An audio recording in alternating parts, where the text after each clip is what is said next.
Assalamu alaikum. I welcome you all to today's talk.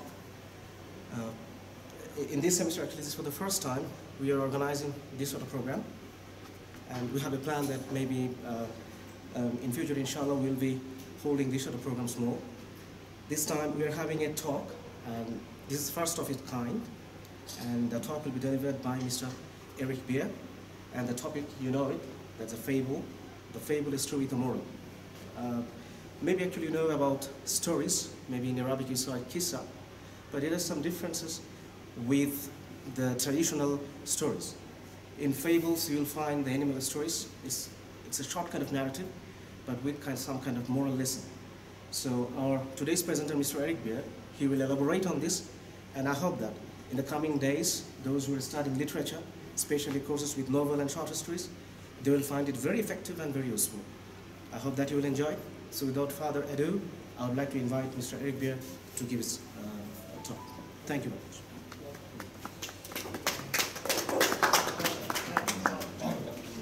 Thank you for coming. I'm very happy to see you. So we're starting, I always tell my students, my sister always says, why, if she's on time, why should everybody else wait? So that's why I'm starting, right? So I'll start because people came on time. Just a short little, just a very short, simple talk about Fable. Just some basic points. I'm not an expert. I don't know everything about fables. So can you hear me? Can you hear? Okay. I read out about it. I read up about it, and I've done some interesting things, which I will just show to you very shortly. Interesting points. Okay. So first of all, what is a fable? Okay, I said the fable is a story with a moral. What is a moral? What does it mean? A story with a moral. No? It's kind of Mohammed Mushma? Do you know? No? Okay. A moral is like a lesson. It's trying to teach you something. Okay. So a fable is a story, but it's not just a story. It's not just a story. It's a story with a lesson with a. It's trying to teach you something. Okay.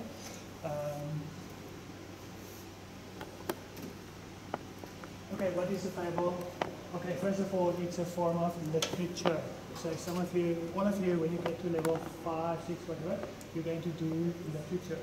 So a fable is one form of literature. Fictional, it means it's not fact, it's a made-up story. Okay. Thirdly, it can be in prose, like a story, or it can be in verse, it's like a poem. Okay? So it can be prose or it can be in verse. I'm going to read to you an example of one that is in verse, that is like a poem.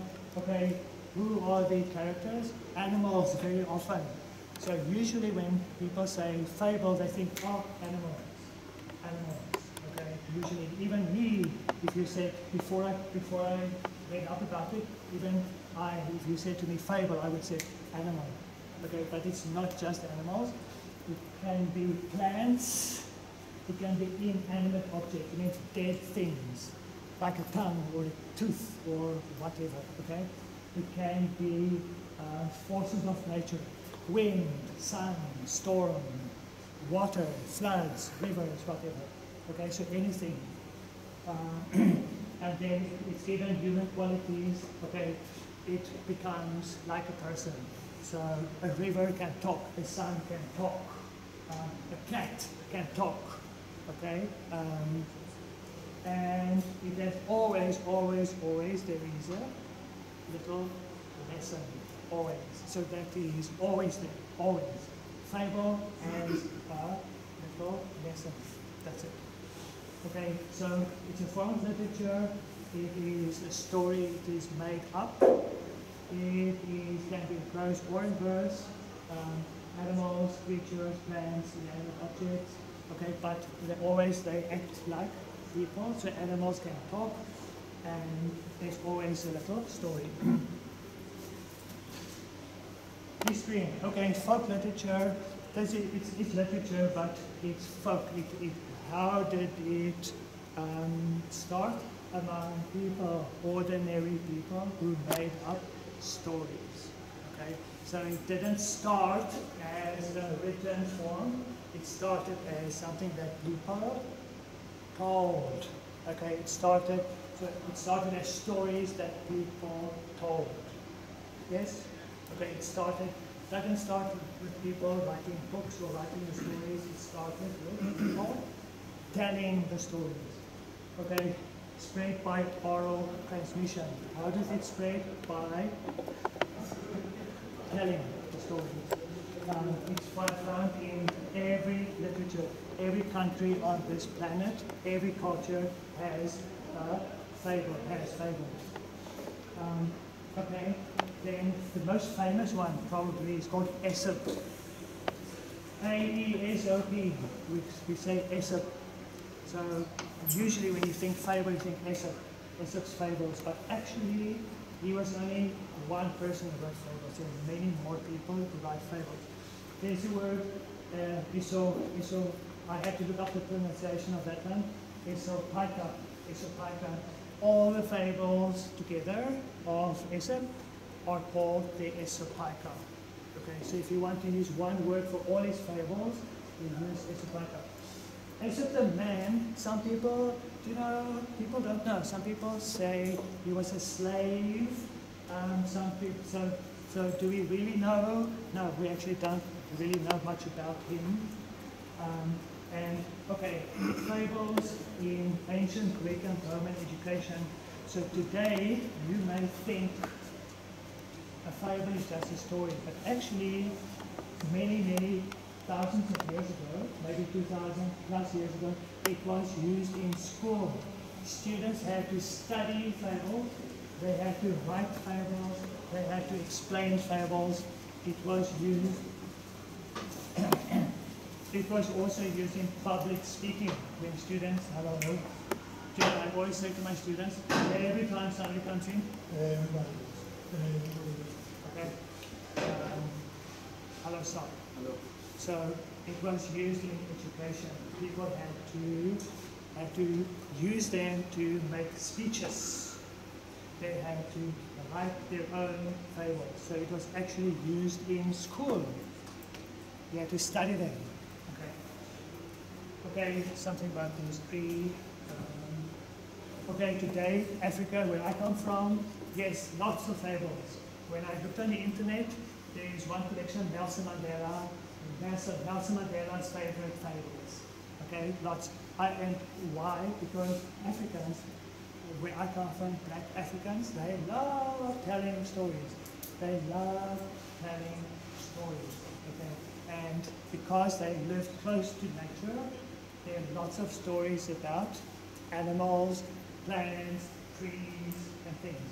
So Africa is a rich storytelling tradition, and because they interact with nature, they love nature, so because of that there are lots of fables from Africa. India, okay, Java, you probably know more about this than I do. They say, what I found, humans and animals, the characters are mixed, it's humans and animals. The dialogue, my level 1's no dialogue, it's speaking parts. Okay? Dialogue is longer and witty, it's funny. In the Indian tales, man, human being, is not better than the animal. Okay? It's not the man. The human being is not higher than the animal. The tales are often funny, the stories are often funny, and two famous ones are Jabbar Pachantanka and Jataka. Okay, so those are famous fables. Very famous Indian fables. So, okay. Middle East, where are we? There, here. Okay, fables in your culture. 1001 Nights. That's really famous. I think every person outside of the Middle East knows about this. Okay, everybody outside, because I've known about this for a long time. Also, two reasons. One is I've read about it in books. Second one, there's a piece of music. There's a piece of music called the Shahrear by a Russian composer. So that's another reason why I know about it. Okay, there it is, Shahrear. Who was Shahrear? Supposedly the person who told the stories, I think, right? Okay, so there's a piece of music called the Shahrear. It's very beautiful. It's about an hour and very beautiful, easy to listen to. Okay, symphonic poem by Russian composer Rimsky-Korsakov. So the guy who wrote the music is called Rimsky-Korsakov. It's called a symphonic poem. So the first one is Sinbad. The first one, it kind of in music, it tries to tell the story. Okay. What else? Europe. Okay, in Europe, fables. In the Middle Ages, there have been a lot of fables. There were a lot of more fables, but it also, remember I said to you, fables started in oral tradition, speaking, telling stories. But in Europe, in the Middle Ages, which were from 500 to 1500, it started becoming literature. People started writing them down. Then they started becoming literature. And then in the 17th century, there was a very famous French guy, Jean de La Fontaine. He's famous for fables. So Aesop, so when you say the word fable, then Aesop, and then this one as well, de La Fontaine. He also wrote lots of fables. So he was European. Aesop was Greek. Even today, fables, it says trivialized in children's books. It says, today we think fables are just for children, but actually they were not just for children. Today maybe, and there's some very, very, very good ones. But actually it's not just for children. And that's not how it started. That's not how it started. Maybe today we think fable children. There's a very famous one, George Orwell's Animal Farm. Most of you, the high levels and all the teachers will know about George Orwell's Animal Farm. It's a very famous novel, and it's a fable because the characters are animals. The characters are animals. So that's an example of a fable that is literature, that is high literature. Okay. Okay, just some words. A person who writes fables is called a fabulist. So Aesop was a fabulist. Jean Fontaine was a fabulist. Okay. This word fabulous, say, oh, that was fabulous. The party was fabulous. She was wearing a fabulous dress. Whatever. Fabulous, fabulous, fabulous. I looked it up. And you can see the first meaning in the 15th century was mythical. It referred to myths. And then it changed gradually. The second meaning in 1550 was pertaining to a fable. So if you said fabulous, it just meant it relates to a fable. And then gradually it changed. Today, if we say something's fabulous, we say it's fantastic. It's wonderful, okay, fabulous. And even people have shortened it. I always tell my students, English speakers are lazy, so if they can make something shorter, they will. Everything they can make short, they will make short. So fabulous, fab. That was a fab party. He's driving a fab car, okay? It's slang, it's slang. So fab comes from fabulous. Okay, so in your own writing, don't use fab. Don't say, I have a fab teacher. Whatever, okay? Fib means a lie. You say, oh, you're fibbing again. It means you're lying, you're not telling the truth. Fib. So it can be a verb, it can be a noun. A fib. Actually, nobody knows. So I thought to myself, oh, fabulous. Actually, it says nobody's quite sure, but possibly It comes from fable.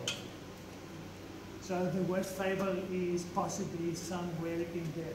Fable. It means a fib. Okay, something that is not true.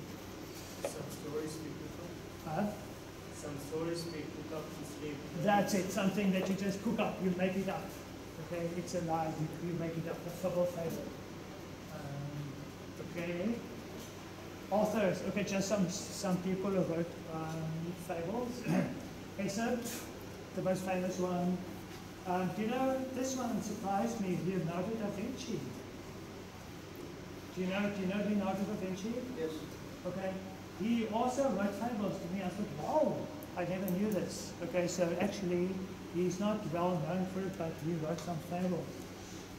There's Fontaine, and then Hans Christian Andersen, which is also very famous for writing fairy tales. He also wrote some fables, but these are not the only people. So for me, the most interesting one on that list was, the biggest surprise on that list was Leonardo da Vinci. Okay, he was the scientist, remember? Da Vinci, yes. Today, some of these names you probably will be surprised to see. Tolstoy, he was Russian. Franz Kafka was German. And Dr. Seuss, he's an American. Okay, Dr. Seuss, he wrote fables for children. He wrote fables, he was very, very popular, and he wrote them in verse form, like poems. So Dr. Seuss wrote for poems, wrote for children. Okay, there's one, a very famous one. There's even an expression in English, don't cry wolf. If somebody say to you, don't cry wolf, what does it mean? Do you know wolf? Yes. Okay, wolf. Have you heard the expression, don't cry wolf? Okay, it means don't say something's going to happen if it's not going to happen. Okay? Don't say something's going to happen if it's not going to happen. That expression comes from this fable. I'm going to read it to you.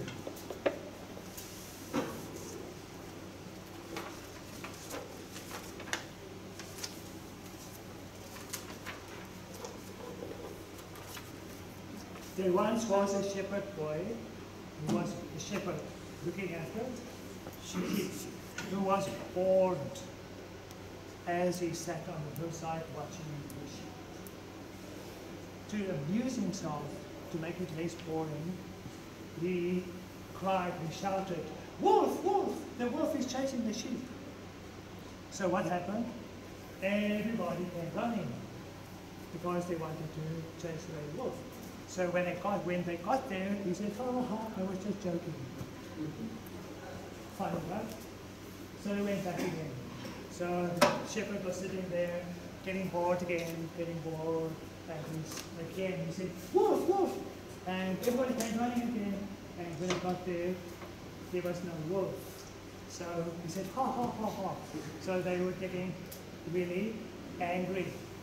So they went away, and after a while, he did the same thing again. He said, "Wolf, wolf!" But nobody came. But the thing is, this time there was a real wolf. He was a real wolf. So what did the wolf do? He ate the sheep. So, but this time nobody came, because he said, "Wolf, wolf" once, no wolf. He said, "Wolf, wolf" second time, no wolf. He said, "Wolf, wolf" third time, when there was a real wolf, but nobody came. Okay, so the moral, the story is, what's the story? Nobody believes a liar, even if he's telling the truth. So the moral, the lesson of the story is, nobody will believe you, nobody believes a liar, even when he's telling the truth. So don't lie. Right? So that expression in English, don't cry wolf. Okay? You will hear it, you will still hear it. Okay, just a second one. Do we still have time?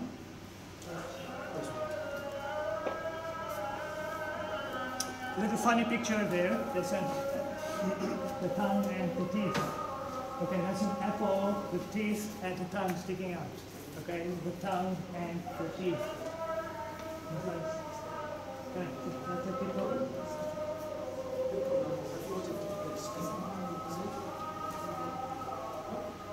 Okay, once upon a time, there was a boy who had a habit of talking a lot. Okay? What the tongue inside the teeth one day, it's never quiet. So the teeth said, remember, the teeth can speak in a fable. The teeth said, wow, that tongue is always, okay, that tongue is always busy. Okay? So the teeth said the tongue is always busy. So the tongue said, you teeth are only slaves. You teeth are only slaves. And you just have to do what I tell you to do. The tongue said, you are slaves. You do what I say you have to do. Okay? So just go away, leave me alone. So the boy went on chattering, and his tongue was very happy, learning new words every day. But one day, the boy told a big lie, and the teeth bit the tongue. So one day, he told a lie, the teeth bit the tongue. From that day onward, the tongue became timid and prudent, and thought twice before speaking. Little fable, this time no animals, but teeth and tongue is the story. Okay, bit the tongue. So the teeth bit the tongue. We also have that expression in English. I could bite my tongue. So you say something, say, oh, I should never have said that. I said the wrong thing.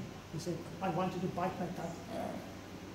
Okay, so there's an expression, I wanted to bite my tongue. Okay, so okay, this one, just a short. This is from Dr. Zeus. It's for children. It is so nice to say this. It's like the words just don't roll off the tongue. It's the cat in the hat. It's about the cat.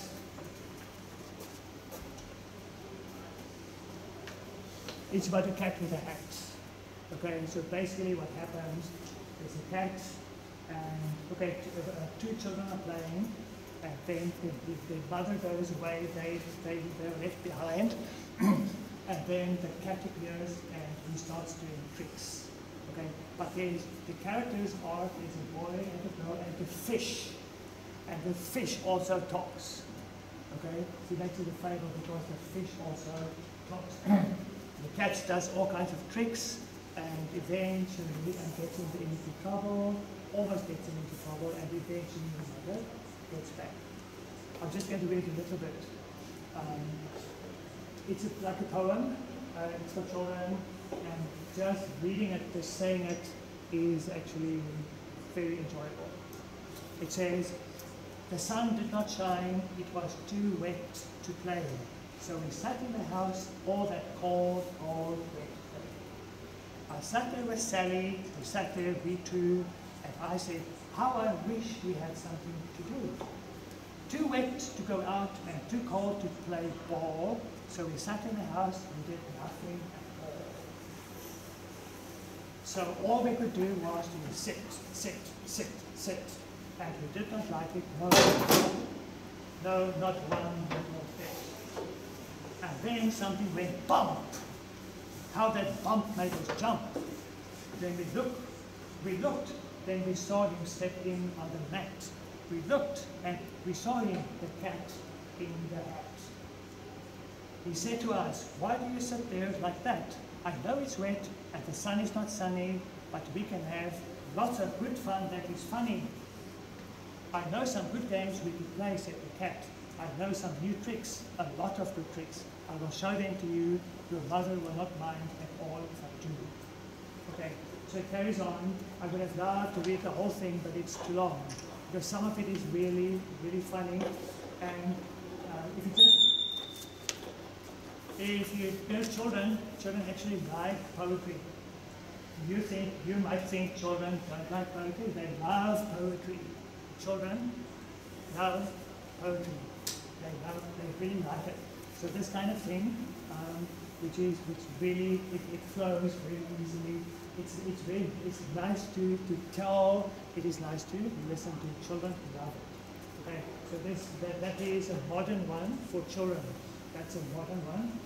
The last one is from, I probably don't have to tell you, is from the Arabian Nights. It's from your culture. This one interests me because it was translated in 1850. So the language is quite beautiful, but it's kind of old-fashioned. So I like this one because of the story, but also because of the language. Maybe you know it's the man who stole the dish wherein the dog ate. I got it off the internet, I don't know. It's the man who stole the dish, the plate, from which the dog ate. Do you know it? Ring a bell? No. Okay, doesn't ring a bell. Okay, but in this story there's a dog that